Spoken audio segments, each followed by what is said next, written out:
Today, I'm going to talk to you about the one invisible thread that connects the food on your plate to the money in your account and everything in between.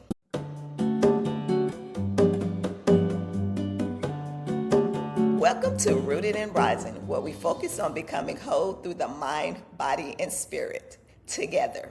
My name is Lamisa. I want you to think about the last time you said, I'll start eating better on Monday.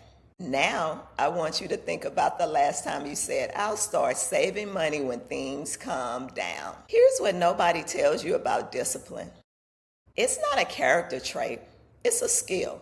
Like any skill, it gets sharper or it gets rusty, depending on how you practice it. We've been sold this idea that some people are just wired for discipline and others are not. But researchers at Stanford have found that willpower isn't an unlimited resource. It depletes throughout the day. Every decision you make draws from the same well. That decision you make at breakfast affects the decision you make at lunch. They show up in your 3 p.m. spending habits, your evening scrolling, or your impulsive online checkout cart. This is your nervous system. Your body doesn't separate health decisions from money decisions. It just sees, am I in control or am I reacting? So this is the reason we spike, crash, or overspend. Are you still celebrating Mother's Day with breakfast in bed?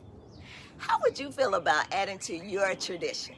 Blings and Things is a Mother's Day celebration event for you and your children.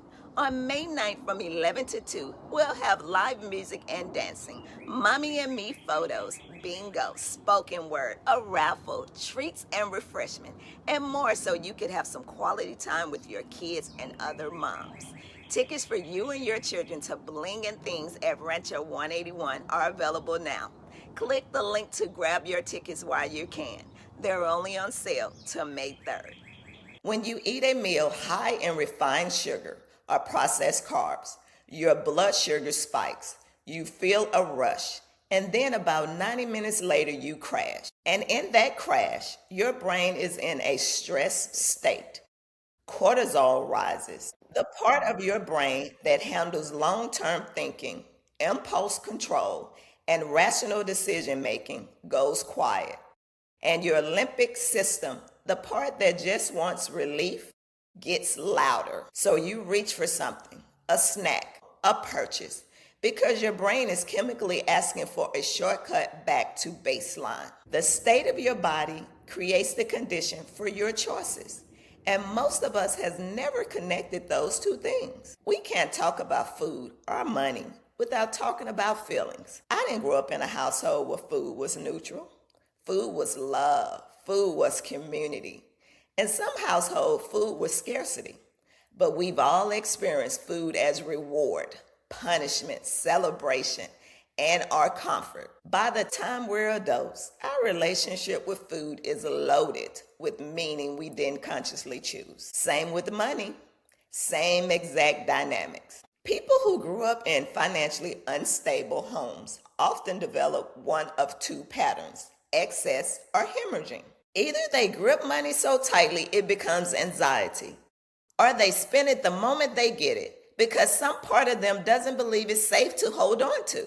And food is the same, restriction or overconsumption. The soul doesn't distinguish between the two hungers. This is where the real work begins, not at the grocery store, not on the budgeting app, but in asking, what am I actually hungry for? Because when you start healing your relationship with food, learning to eat when you're hungry and stop when you're full, something shifts in how you relate to money too. You stop reacting and you start choosing. So here's what I want you to walk away with from part 1.